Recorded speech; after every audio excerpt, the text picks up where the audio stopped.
Good morning everyone, welcome to scholar students academy. कैसे हैं आप सभी? तैयार हो जाइए, जल्दी से। सो रहे हो तो उठ जाओ भाई, क्योंकि पढ़ाई का समय हो गया है, क्लास का समय हो गया है। आराम मत करो, जाग जाओ, जल्दी से जाग जाओ भाई मेरे शेरों, जल्दी से। चैप्टर चल रहा था निर्देशांक ज्यामिति, और निर्देशांक ज्यामिति में हमने आपको 3 टॉपिक बताए थे। एक डिस्टेंस फार्मूला बताया था, एक सेक्शन फार्मूला बताया था, और एक एरिया ऑफ ट्रायंगल, यानी कि एक 2 बिंदुओं के बीच की दूरी और एक 2 बिंदुओं को विभाजित करने वाले सूत्र के निर्देशांक कैसे ज्ञात करते हैं, और एक त्रिभुज का क्षेत्रफल। वैसे तो त्रिभुज का क्षेत्रफल आप अच्छे तरीके से जानते हैं। त्रिभुज का क्षेत्रफल 1/2 आधार गुणा ऊंचाई। कहीं पर आपने समबाहु त्रिभुज का क्षेत्रफल पढ़ा √3/4 भुजा का स्क्वायर। कहीं पर विषमबाहु त्रिभुज का फॉर्मूला, जिसे हीरो फार्मूला बोलते हैं, ठीक है। आपने बहुत फार्मूले पढ़े त्रिभुज के क्षेत्रफल निकालने के, लेकिन यहाँ पर हम त्रिभुज का क्षेत्रफल निर्देशांक ज्यामिति के अनुसार आज हम आपको निकालेंगे, ठीक है। तो देखिए जरा, मार्कर कहाँ गया?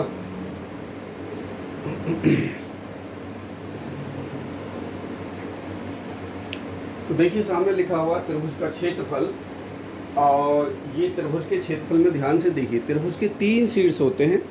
मैंने यहाँ पर आपको एक डायग्राम बनाया हुआ है, ABC। जैसे पहले 2 बिंदु होते थे, पहले बिंदु को x1 y1, दूसरे को x2 y2 मानते थे। ऐसे ही अगर तीसरा भी कोई बिंदु दिया हुआ है तो x3 y3 हो जाएंगे उस शीर्ष के निर्देशांक। त्रिभुज के 3 शीर्ष होते हैं ABC। पहला शीर्ष x1 y1, दूसरा x2 y2, और तीसरा x3 y3। निर्देशांक ज्यामिति में हमें त्रिभुज का क्षेत्रफल ज्ञात करना है। तो देखिए, बहुत ही इंपॉर्टेंट फार्मूला, बहुत ही जबरदस्त फार्मूला। मात्र 20-30 सेकंड के अंदर आपको एक फार्मूला मिलने वाला है। त्रिभुज का क्षेत्रफल, त्रिभुज का क्षेत्रफल। देखिए भाई स्टूडेंट्स, कहते हैं कि ये फार्मूला जल्दी से याद नहीं होता है। तो देखिए, त्रिभुज का क्षेत्रफल बराबर 1/2, या तो आप बड़ा ब्रैकेट लगाइए या इस तरीके से एक लाइन खींच दीजिए, इसे बताएंगे इसका मतलब क्या होता है। 1/2, और देखिए यहाँ पर क्या है, x1 y1, x2 y2, x3 y3। अगर ध्यान से देखें तो बात करें, यहाँ पर केवल 3 नंबर आ रहे हैं, 1 2 3, ठीक है। तो आपको क्या काम करना है, x और ब्रैकेट के अंदर y माइनस y, फिर plus x y minus y, फिर plus x y minus y, और ये लाइन खींच देंगे। क्या करा आपने, ब्रैकेट से बाहर देखिए, पहचानो ब्रैकेट के बाहर सब में x x x है और प्लस लिखा हुआ है। उसके बाद ब्रैकेट के अंदर देखिए y minus y, y minus y, y minus y लिखा हुआ है। बहुत ही सिंपल सा ये फार्मूला, x ब्रैकेट में y माइनस y, फिर x ब्रैकेट में y माइनस y, फिर x ब्रैकेट में y माइनस y, 3 बार हमने लिख लिया प्लस के साथ। अब देखिए करना क्या है, पहले नंबर पर क्या अंक लिखे हैं, तो 1 2 3। तो यहाँ लिखिए 1, यहाँ लिखिए 2, और यहाँ लिखिए 3। समझ में आ गई? अब 1 का काम खत्म हो गया। जब 1 का काम खत्म हो गया, तो जिसका काम खत्म हो जाता है दूसरे नंबर पर 2 से स्टार्ट करेंगे। इस 1 को यहाँ से हटाओ, पीछे पहुँचा दो, तो क्या हो जाएगा, 2 3 1, 2 बाहर, 3 1। अब 2 का भी काम खत्म हो गया, जिसका काम खत्म हो गया उसे पहुँचा दो पीछे, तो क्या बचा, 3 1 2। आपका फार्मूला बनकर तैयार हो गया। त्रिभुज का क्षेत्रफल बराबर 1/2 x1 y2 minus y3 plus x2 y3 minus y1 plus x3 y1 minus y2। याद हो जाएगा आपको, 123 231 312, ठीक है। देखिए, बड़ा ब्रैकेट लगाओ या इस मॉडुलस को लगाओ। इस मॉडुलस का मतलब ये होता है कि जब हम इसको सरल करेंगे, इसके अंदर जितनी भी कैलकुलेशन होगी, कभी ऐसा भी हो सकता है कि वो धनात्मक आएगी, तो कभी ऐसा भी हो सकता है कि वो ऋणात्मक आएगी। पॉजिटिव और नेगेटिव दोनों ही आपकी राशि इसमें आ सकती है, लेकिन त्रिभुज का जो क्षेत्रफल होता है वो हमेशा धनात्मक होता है।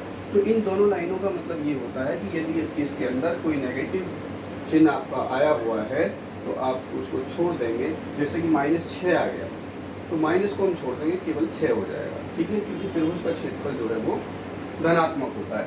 अब चाहो तो इस फॉर्मूले को 1/2 बड़ा ब्रैकेट लिख सकते हो, x1 y2 minus y3 plus x2 y3 minus y1 और plus x3 y1 minus y2। बस आपको ध्यान ये देना है कि यदि सरल करने पर कोई भी ऋणात्मक राशि आ जाती है तो हम उसे छोड़ देंगे। जैसे -10 आ गया, -5 आ गया, -20 आ गया, तो माइनस चिन्ह को छोड़ देंगे, वो ऋणात्मक राशि हम लेंगे प्लस में, यानी कि त्रिभुज का क्षेत्रफल जो है वो हमारा हमेशा धनात्मक होता है। तो देखिए कितना सिंपल फार्मूला, एक बार फिर से सुन लीजिए। आपको नंबर याद रखने हैं 1 2 3। तो पहले नंबर पर x, देखिए बाहर x अंदर y माइनस वाई, फिर x y माइनस वाई, फिर x y माइनस वाई। पहले नंबर पर आपने 1 2 3 लिख दिया, 1 बाहर 2 3 अंदर, ठीक है। अब दूसरे नंबर पर 2 से स्टार्ट कीजिए, 2 3, और जो हमारा पहला नंबर हो चुका है उसे पीछे लिख दो, तो क्या हो जाएगा 231। अब 2 का भी काम खत्म हो गया, क्या आ गया, हम तीसरे नंबर पर आ गए, तो 3 1 हो गया, ठीक है। अब इस 2 को पीछे पहुंचा दीजिए, तो ये हो जाएगा 3 1 2, ठीक है। ये तीनों का तीनों क्रम याद रखिए, सिंपल सा formula, 1/2 x1 y2 minus y3 plus x2 y3 minus y1 plus x3 y1 minus y2। ये त्रिभुज का क्षेत्रफल होता है निर्देशांक ज्यामिति में, जब त्रिभुज के तीनों शीर्ष के निर्देशांक आपको दिए हैं।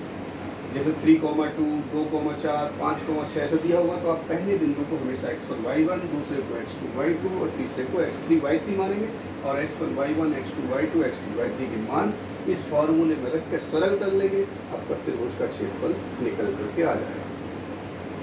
अगला पॉइंट है आपका चतुर्भुज का क्षेत्रफल।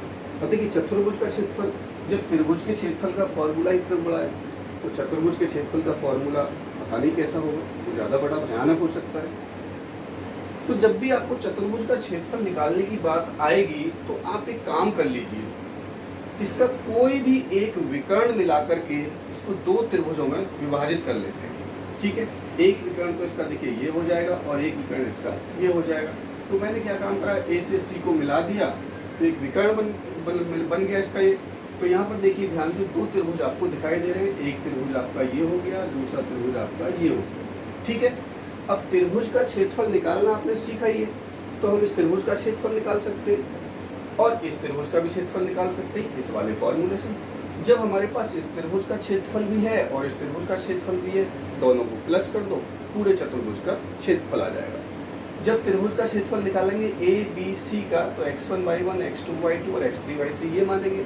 और जब त्रिभुज का क्षेत्रफल यानी कि ACD का हम क्षेत्रफल निकालेंगे, तो x1 y1 यहाँ मानेंगे, x2 y2 इसे मानेंगे, x3 y3 इसे मानेंगे। ये मत सोचना कि फॉर्मूले में तो कहीं पर भी x4 है नहीं, ये तो चारों बिंदुओं के शीर्ष है, चारों शीर्ष से उनके निर्देशांक आपको दे रखे हैं, इसलिए x4 y4 यहाँ लिखा हुआ है। त्रिभुज चाहे कितने भी हों, आपको x1 y1, x2 y2 और x3 y3 मान करके ही त्रिभुज का क्षेत्रफल निकालना है। तो अब जैसे कि मुझे इस चतुर्भुज का क्षेत्रफल निकालना है, चतुर्भुज ABCD का क्षेत्रफल बराबर हो जाएगा त्रिभुज ABC का क्षेत्रफल और प्लस त्रिभुज ACD का क्षेत्रफल।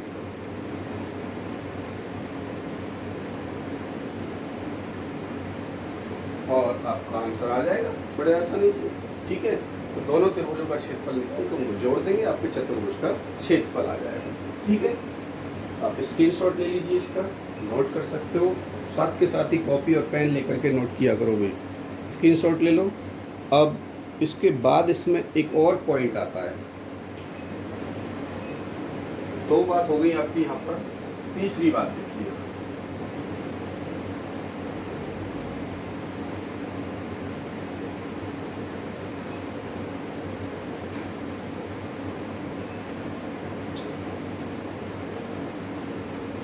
कोलिनियरिटी ऑफ 3 पॉइंट, यानी कि 3 बिंदुओं की समरेखता।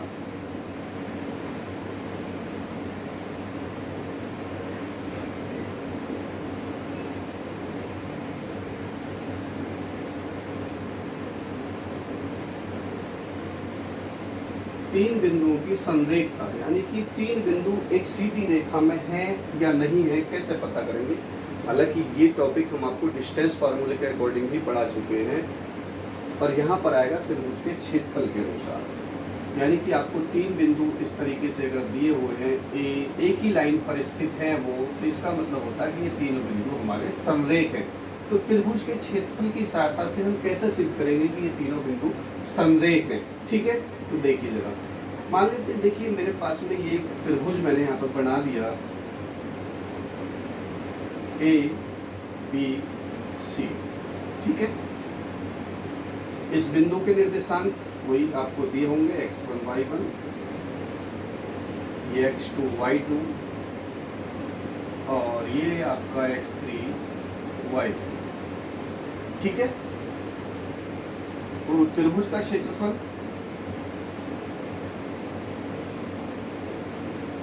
त्रिभुज ABC का क्षेत्रफल बराबर आपका 1/2 वही x1 y2 minus y3 plus x2 y3 minus y1 और plus x3 y1 minus y2। ठीक है, अब देखिए ध्यान से, यहाँ पर ये त्रिभुज आपको दिखाई दे रहा है, तो जाहिर सी बात है जब ये त्रिभुज दिखाई दे रहा है तो इस त्रिभुज का कुछ ना कुछ तो देखिए, ये इसका एरिया हो गया ना, क्षेत्रफल हो गया, और ये क्षेत्रफल जो है कुछ भी हो सकता है, 2 वर्ग इकाई, 5 वर्ग इकाई, 3 वर्ग इकाई, कुछ भी हो सकता है। अब इस बिंदु को देखिए मैं थोड़ा सा नीचे ले आया, यानी देखिए त्रिभुज यहाँ पर मैंने इस तरीके से त्रिभुज बनाया, ऐसे इस तरीके से इस बिंदु को थोड़ा मैं नीचे ले आया, ABC। बेशक नीचे ले आया, लेकिन क्षेत्रफल तो इसका अब भी दिखाई दे रहा ना आपको, कुछ ना कुछ क्षेत्रफल तो इसका अब भी निकल करके आएगा। ठीक है, यानी कि ABC 3 बिंदु हैं, इस बिंदु की बात करूँ B की, इससे इस पर मैं लंब डालूं तो ये त्रिभुज की ऊंचाई कहलाएगी। यानी कि त्रिभुज का क्षेत्रफल होता है 1/2 आधार गुणा ऊंचाई। त्रिभुज का क्षेत्रफल बराबर 1/2 गुणा आधार और गुणा ऊंचाई। अब देखिए आधार तो आपका ये हो गया, इसकी कुछ ना कुछ तो लेंथ होगी, 1 मीटर 2 मीटर सेंटीमीटर कुछ तो होगी, और ऊंचाई भी आपको दिखाई देगी। इस त्रिभुज में भी ऊंचाई आपको दिखाई दे रही है, देखिए ये रही ऊंचाई इसकी। ठीक है, अगर ऐसी स्थिति आ जाए कि ये बिंदु जो है, यानी ये जो ऊंचाई है, इस ऊंचाई को हम खत्म कर दें बिल्कुल, यानी कि A, ये बिंदु C, इस बिंदु B को यहाँ से उठा करके हम कहाँ ले आए, बिल्कुल इस रेखा पर ले आए, तो क्या आपको ऊंचाई दिखाई दे रही है? देखिए यहाँ पर इसकी ऊंचाई थी, यहाँ पर इसकी ऊंचाई थी, लेकिन यहाँ पर कोई ऊंचाई नहीं है, यानी ये बिंदु जो है सीधा रेखा AC पर ही आ गया। तो यहाँ पर ऊंचाई क्या हो जाएगी, इसकी 0 हो जाएगी, यानी कि 1/2 गुणा आधार गुणा ऊंचाई, और ऊंचाई क्या हो गई आपकी 0, और 0 की किसी भी संख्या में किसी भी चीज में गुणा करते तो वो 0 हो जाता है, यानी कि त्रिभुज का क्षेत्रफल क्या हो गया, 0 हो गया। कब? जब तीनों के तीनों बिंदु एक ही सीधी रेखा में हो, यानी कि बिंदु B जो है वो रेखा AC से दूर ना हो, बल्कि रेखा AC पर ही स्थित हो। और ये स्थिति कब बनेगी, जब त्रिभुज का क्षेत्रफल 0 हो जाएगा। इसका मतलब क्या हुआ कि इस त्रिभुज के क्षेत्रफल को अगर हम डेल्टा से प्रदर्शित करें और हम डेल्टा बराबर अगर 0 आ जाता है तो बिंदु ABC संरेख, बिंदु A, B व C संरेख होंगे, यानी कि एक सीधी रेखा में होंगे। और यदि त्रिभुज का क्षेत्रफल 0 नहीं आता है तो वो एक सीधी रेखा में नहीं होंगे। समझ में आया अच्छे तरीके से? वीडियो पसंद आती है, समझ में आता है आपको सब कुछ, तो सर को भी एनर्जी की ज़रूरत है भाई, एक लाइक तो कम से कम बनता है। और कोई प्रॉब्लम हो तो मेरे नंबर पर आप व्हाट्सएप कर सकते हैं और कमेंट्स बॉक्स में लिख करके आप अपनी प्रॉब्लम्स बता सकते हैं। क्योंकि स्क्रीनशॉट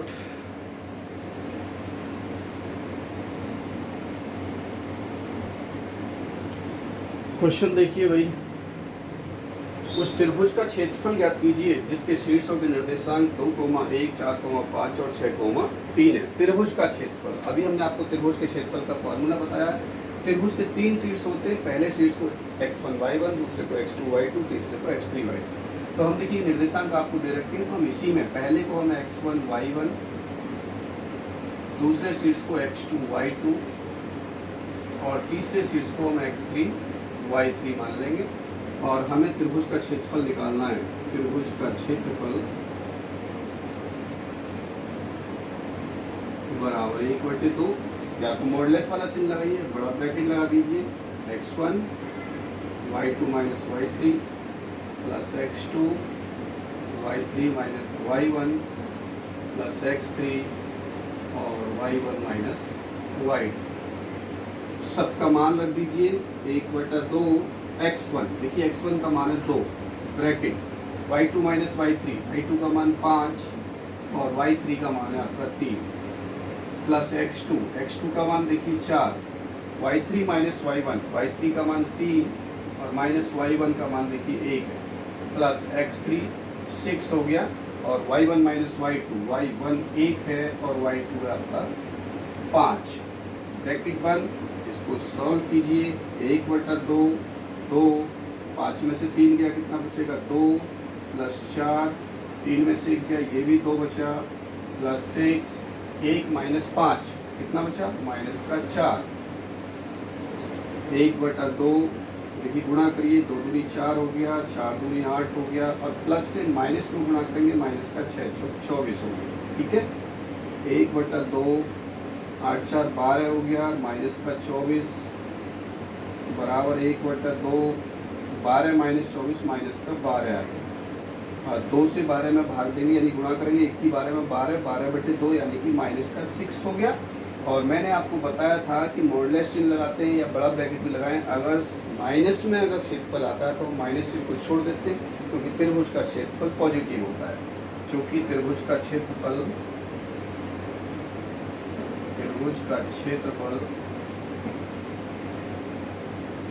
धनात्मक होता है, ठीक है।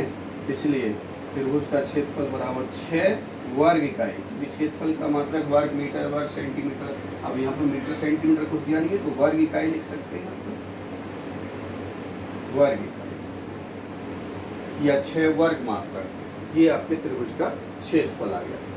सेकंड देखिए, सिद्ध कीजिए कि बिंदु 6,4, 4,5 और 2,6 संरेख है। तो अभी मैंने आपको फॉर्मूला बताया कि त्रिभुज का क्षेत्रफल निकालते हैं, यदि त्रिभुज का क्षेत्रफल शून्य आ जाता है तो बिंदु संरेख होंगे, एक सीधी रेखा में होंगे, और क्षेत्रफल शून्य नहीं आता तो वो संरेख नहीं है। अब बात आती है कि आप कहोगे कि सर एग्जाम में हम ये क्वेश्चन कौन से तरीके से करेंगे, त्रिभुज के क्षेत्रफल से करें या डिस्टेंस फॉर्मूले से करें, तो आप स्वतंत्र हो, इसमें कोई भी पाबंदी नहीं है, कोई आपके ऊपर बाउंडेशन नहीं है, आपको जो अच्छा लगता हो आप उससे कर सकते हैं। आप इसको भी डिस्टेंस फार्मूले से कर सकते हो, वही 3 बिंदु A B plus B C बराबर AC हो जाता है, तो वो तीनों बिंदु संरेख होंगे, और त्रिभुज के क्षेत्रफल से भी कर सकते हैं, तो ये थोड़ा सा आसान भी पड़ जाता है। आप पहला बिंदु को वही x1 y1 मानेंगे, ठीक है, और दूसरे बिंदु को x2 y2 मानेंगे, और तीसरा बिंदु आपका वही x3 y3 होगा।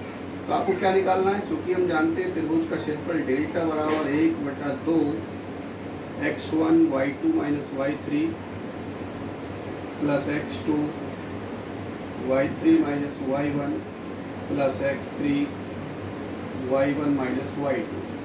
इसमें आप वैल्यू पुट कीजिए, डेल्टा बराबर 1/2 x1 का मान देखिए 6, y2 माइनस y3 का मान 5 है, y3 का मान 6 ये रहा, प्लस x2 का मान देखिए प्लस का 4, ठीक है, y3 माइनस y1 का मान 6 हो गया, y1 का मान जो है वो है आपका 4, और प्लस x3 ये रहा 2, y1 माइनस y1 का मान 4 है, y2 का मान है आपका 5। सरल कीजिए, 1/2 6, 5 माइनस 6 कितना बचा माइनस का 1, प्लस 4, 6 में से 4 गया 2, प्लस 2, 4 माइनस 5 ये भी माइनस का 1 हो गया, ठीक है। 1/2 गुणा करेंगे 6 से -1 में तो माइनस का 6 हो जाएगा, प्लस 4 दूनी 8 हो गया, और इसकी गुणा करेंगे ये भी माइनस का 2 हो गया। 1/2 प्लस का 8 हो गया, -6 -2 माइनस का ये भी 8 हो गया, बराबर 1/2, 8 से 8 कट गया 0, यानी बराबर में 0। त्रिभुज का क्षेत्रफल क्या आ गया 0 आ गया, इसलिए तीनों बिंदु संरेख हैं, इसलिए तीनों बिंदु संरेख, तीनों बिंदु संरेख हैं। ये आपका आंसर हो गया। ठीक है, स्क्रीनशॉट ले लीजिए, नोट कर सकते हैं आप इसको, कॉपी पेन लेकर के बैठो, साथ के साथ नोट कर दिया करो। इस चैप्टर में से कम नहीं है तो 4 मार्क्स का क्वेश्चन बोर्ड एग्जाम में आना ही आना है, 100% आएगा। देखिए, नोट कर लीजिए।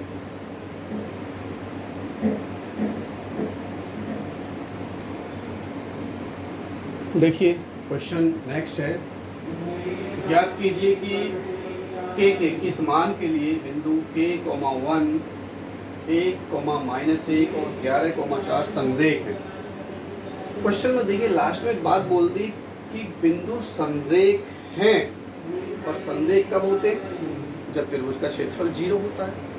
भाई तीनों बिंदु संरेख तभी होती है जब त्रिभुज का क्षेत्रफल 0 होता है। तो हमें k का मान निकालना है। तो आपके पास में 3 बिंदु दे दिए गए हैं, एक बिंदु ये रहा, एक बिंदु ये रहा, एक बिंदु ये रहा। पहले बिंदु को आपको पता ही है x1 y1 मानते हैं, दूसरा बिंदु x2 y2 मानते हैं, और तीसरा बिंदु आपका x3 y3। ठीक है, क्वेश्चन में कहा है कि तीनों बिंदु संरेख हैं, तो हम लिखेंगे चूंकि तीनों बिंदु संरेख हैं, तीनों बिंदु संरेख हैं,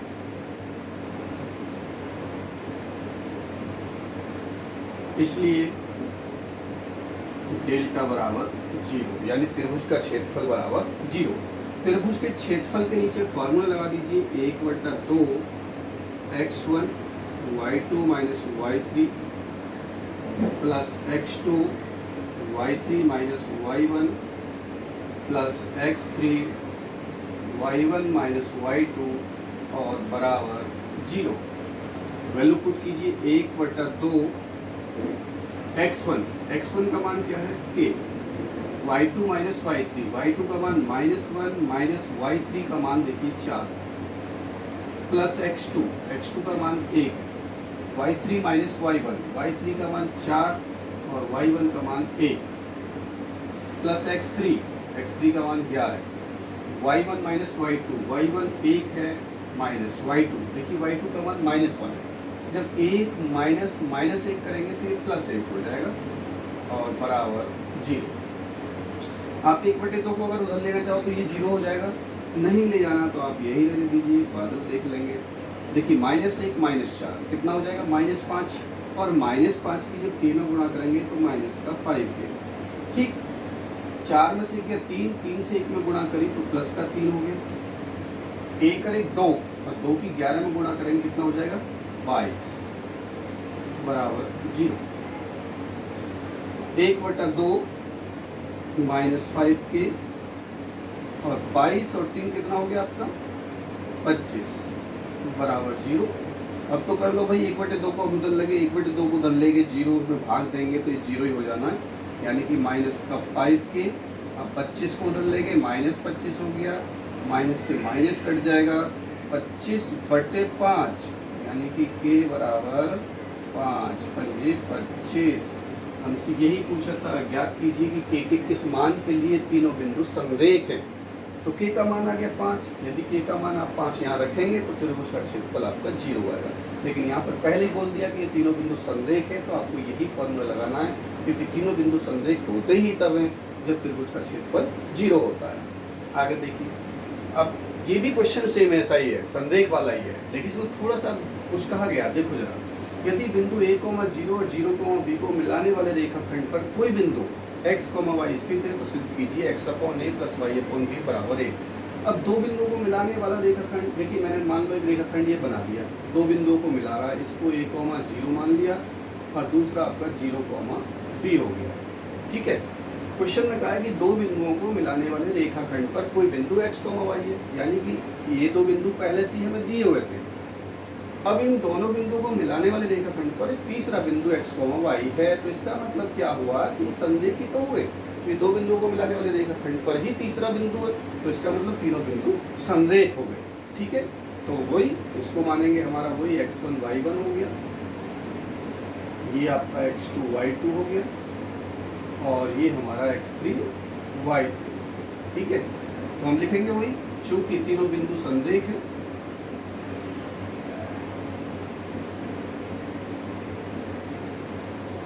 तीनों बिंदु संरेख हैं प्रश्न के अनुसार, यानी प्रश्न में जो बात कही है उसके अनुसार तीनों बिंदु संरेख हैं, इसलिए त्रिभुज का क्षेत्रफल बराबर 0। 1/2 वही x y माइनस वाई यानी कि x1 y2 minus y3 plus x2 y3 minus y1 plus x3 y1 minus y2 बराबर 0। ठीक है, मान रख दीजिए 1/2 को तो उधर ले जाओ तो 0 हो गया। मान रख दीजिए आप 1/2 को हम उधर लेंगे, 0 में भाग देंगे तो 0 ही रहेगा।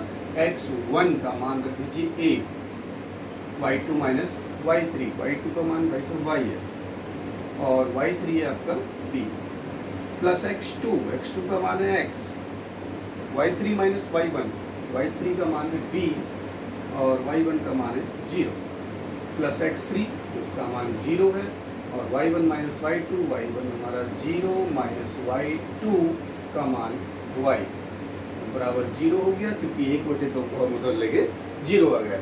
तो बच्चों देखिए इसे सॉल्व कीजिए, a से अंदर मल्टीप्लाई करेंगे, ये हो जाएगा ay माइनस ab, x से अंदर गुणा करेंगे bx हो गया और 0 से किसी भी संख्या में गुणा करते हैं पूरा हमारा 0 हो गया।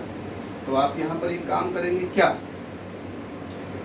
bx प्लस ay और इस माइनस ab को हम उधर लेंगे तो ये हो जाएगा प्लस ab।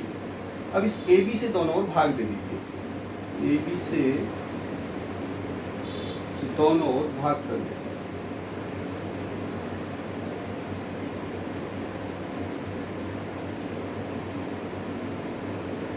ये हो जाएगा देखिए bx upon ab plus ay upon ab और बराबर ab अपॉन ab। ठीक है, तो देखिए यहाँ लिख देते हैं हम थोड़ा सा, b से b कट जाएगा तो क्या बचेगा x upon a plus a से a कट जाएगा, क्या बचेगा y अपॉन b बराबर ab से ab कट जाएगा एक बार, और यही हमारा आंसर है। हमें यही प्रूफ करना था, सिद्ध कीजिए x upon a plus y upon b बराबर a, ये आपका आंसर हो गया। वेरी मोस्ट इंपॉर्टेंट क्वेश्चन था ये। तो आज जो हमने पढ़ाया आपको अच्छे तरीके से समझ में आया होगा। वीडियो को लाइक कीजिए, शेयर कीजिए, और जो भी आपके दोस्त इस समय सो रहे हैं, पढ़ाई नहीं कर रहे हैं, बोर्ड परीक्षा की तैयारी करनी है, लॉकडाउन चल रहा है, स्कूल्स का भी कोई भरोसा नहीं, जुलाई में खुलेंगे, अगस्त में खुलेंगे, लेकिन आपको घर बैठ करके तैयारी करनी है, पढ़ाई करनी है, तो सभी दोस्तों से बताइए, ठीक है, उनको लिंक शेयर कीजिए। नेक्स्ट वीडियो में हम आपको बहुत ही इम्पोर्टेंट क्वेश्चन यानी कि निर्देशांक ज्यामिति में जो टॉपिक आपको पढ़ाए थे वो थ्योरी अब तक कंप्लीट हो चुकी है। डिस्टेंस फार्मूला हो गया, सेक्शन फार्मूला हो गया, अंतर विभाजन, बाह्य विभाजन और त्रिभुज का क्षेत्रफल भी कंप्लीट हो गया। अब मिसलेनियस क्वेश्चन यानी इन तीनों टॉपिक्स पर आधारित जो मिसलेनियस क्वेश्चन होंगे, जो बोर्ड परीक्षा में लगभग 3 बार 4 बार दोहराए गए क्वेश्चन होंगे, नेक्स्ट वीडियो में हम उनको लेकर के आपके सामने उपस्थित होंगे। तब तक के लिए आप इस वीडियो का मजा लीजिए। Thank you.